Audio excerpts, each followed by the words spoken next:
Good morning student.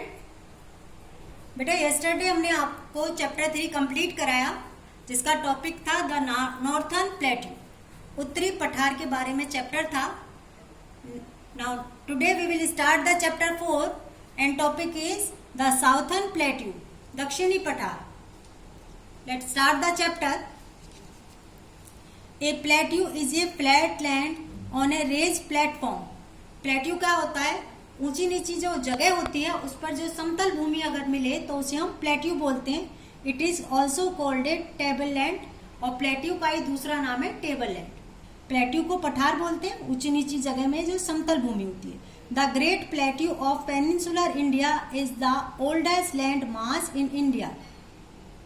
जो हमारा प्रायद्वीपीय भारत है, प्रायद्वीपीय भारत में तीनों साइड से जो पानी से घिरा हुआ है, उसका सबसे जो ओल्डेस्ट पार्ट है, सबसे जो पुरानी भूमि है, उसी को हम साउथर्न प्लेट्यू बोलते हैं।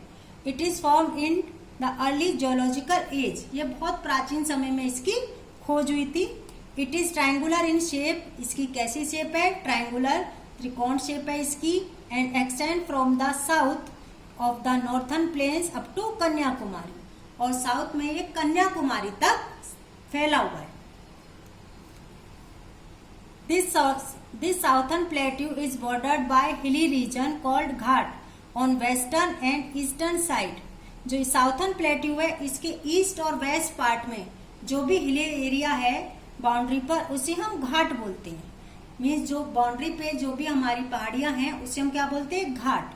The Aravalli range, Aravalli range की कौन सी सीमा पे? नॉर्थ साइड में, नॉर्थ वेस्ट साइड में आपकी अरावली रेंज पड़ती है, और नॉर्थ ईस्ट साइड में आपकी राजमहल हिल्स पड़ती हैं। दो तरह की हिल्स हैं, अरावली हिल्स और राजमहल हिल्स और Aravali range.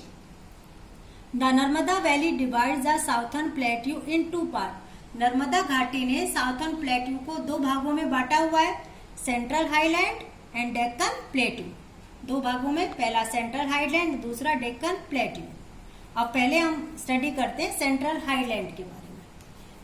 The part of southern plateau which is located to the north of Narmada river is known as central highland। Narmada river के जो उत्तरी पार्ट में जो भी हिस्सा है उसे हम बोलते हैं सेंट्रल हाईलैंड। और इसमें दो प्लेट्यू पड़ते हैं। कौन कौन से? मालवा प्लेट्यू और Nagpur plateau. Okay, Narmada river के जो उत्तरी पार्ट में जो हमारा पड़ता है उसे हम सेंट्रल हाईलैंड बोलते हैं। उसमें दो प्लेट्यू पड़ते हैं, मालवा और छोटा नागपुर। तो first heading is Malwa plateau. It lies in the north west of central highland. ये कहाँ पड़ता है? सेंट्रल हाईलैंड जो है हमारा, उसके नॉर्थ वेस्ट पार्ट में पड़ता है। It lies between the Aravalli range and Vindhya hills. इसमें कौन कौन सी पहाड़ियां पड़ती हैं? अरावली रेंज और विंध्या हिल्स, दो श्रेणियां हैं इसमें। द स्लोप ऑफ इस प्लेट्यू टूवर्ड्स द नॉर्थ। इस प्लेट्यू का जो पठार है नॉर्थ की साइड है, इसीलिए इससे बहुत सारी नदियां निकलती हैं, जैसे चंबल, सिंध, बेतवा एंड केन। और ये सारी नदियां कहाँ पे जाके मिलती हैं? यमुना और गंगा रिवर में। ओके, नेक्स्ट हेडिंग है आपकी छोटा Nagpur plateau. The other plateau in the central highland is the छोटा नागपुर प्लेट्यू। दूसरा प्लेट्यू कौन सा है हमारा? Chota Nagpur plateau. It is in the eastern part of India. ये भारत के पूर्वी भाग में पड़ता है। This region in rich in minerals like coal, iron, manganese, mica etcetera. ये जो क्षेत्र है, इस क्षेत्र में सबसे ज्यादा क्या मिलता है? मिनरल्स। कौन कौन से?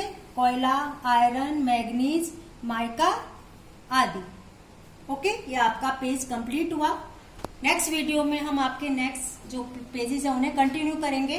बेटा आपका होमवर्क रहेगा, जितना हमने आपको ये पेज पढ़ा दिया उसमें जितने भी आपको हार्डवर्ड मिले, उन हार्डवर्ड को आपको आपकी फेयर नोटबुक में करना है। Thank you.